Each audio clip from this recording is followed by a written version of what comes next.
Oilers Now digital content is sponsored by Legacy Heating and Cooling. No payments and no interest for a year. That's how you build a legacy. And we're joined by Edmonton Oilers head coach Kris Knoblauch. The Oilers with a pair of victories over the weekend against two teams, frankly, that have struggled a bit. They got the worst goal differential in the league, and in Vancouver and St. Louis.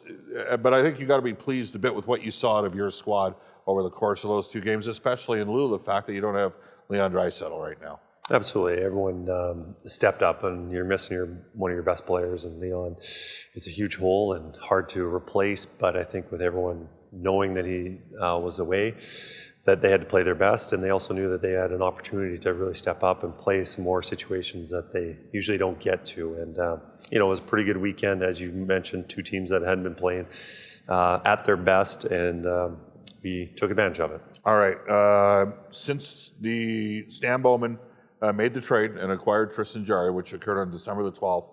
Kris, the Oilers have the 7th best goals against in the National Hockey League since that time. Connor Ingram is at .917.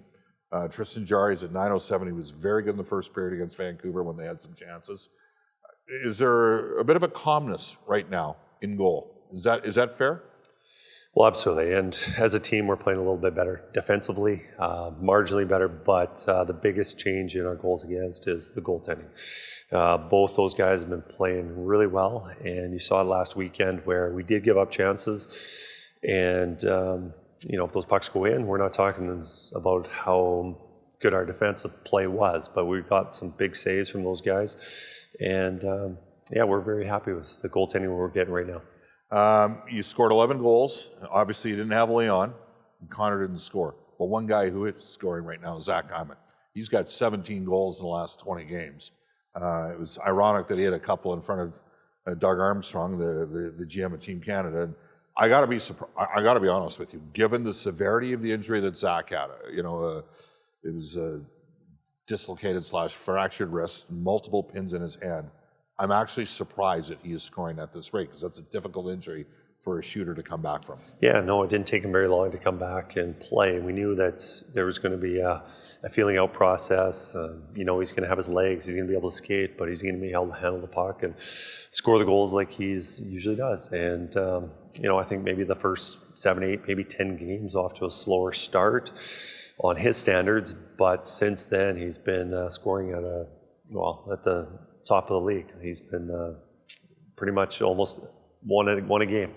All right. You did play New Jersey earlier this year. Your team was not on its game yet, and I know they're playing the second of a back-to-back and their third game in 4, but they are a fast team. They can really get up and after it, can't they? They've got a lot of speed, and especially a lot of speed, but also dangerous players. Brad Hughes, to name two of them, very dynamic players that we're going to have to watch out for, and other players. But they're a pretty good team. Maybe not playing at their best these last couple of weeks, but I think from what we saw, a very talented team. Kris, thank you for your time. Thank you.